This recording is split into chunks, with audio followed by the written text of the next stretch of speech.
This is The Digital Key, Season 1, Chapter 6. In this episode, we will be integrating our discussion in the last episode with time crystals, the digital key, and momentum shifts. To start out, in the last episode, we talked about how there are 4 types of consciousness receptors. These consciousness receptors represent 9 distinct interfaces of affirmation or negation, with particular impulses in the 9 dialogues of every exchange. That is, type 2 is sequential substitution, whereby acquiescence is followed by negation followed by acquiescence. Type 4 is pure negation with an infinite recursion.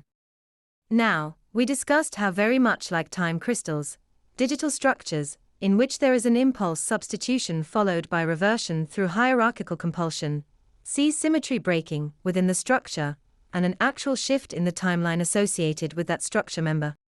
This means that you can categorize a time crystal by 2 stages.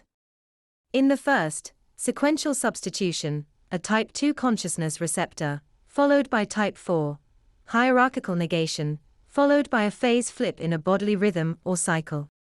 Now, in Season 1, Chapter 2, we talked about how there are individual momentum transfers for any given person to the degree their projected intention is displaced by an interaction with another.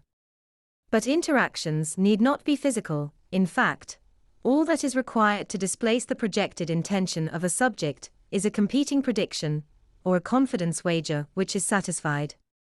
That is, interactions between 2 subjects essentially determine whose projected intention is satisfied and accrues momentum toward resonance within their in-group.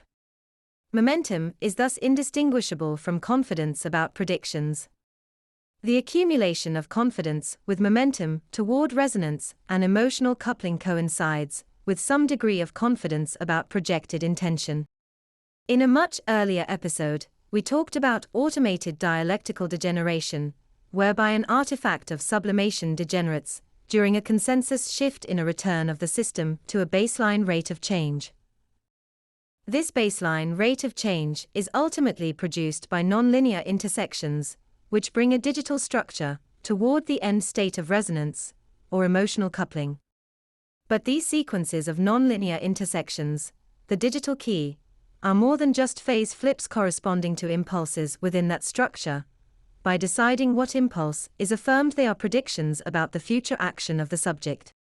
During a substitution event, leading to sublimation and verbalization, an artifact of sublimation is created which shifts consensus. It shifts consensus because it represents a departure from the projected action of that subject by that in-group. The return to a new baseline prediction after the dialectical degeneration entails nonlinear intersections, which produce phase flips until resonance and symmetry.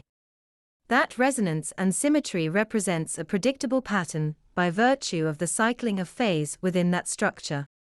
In other words, the baseline projected action of a subject ordinarily is predicted by resonance within an in-group and recapitulated through nonlinear intersections following infinite recursion. But what we referred to as like time crystals were impulse substitutions created by sequential substitution events that revert periodically through hierarchical compulsion, activation of a type 2 followed by a type 4 consciousness receptor. These conformations represent symmetry breaking and a distinct baseline from the resonance, or emotionally coupled consensus created by nonlinear intersections. They also represent actual shifts within the timeline associated with that subject due to breaking of time translation symmetry. This is why we see a departure of path parsimony from time parsimony during substitution events.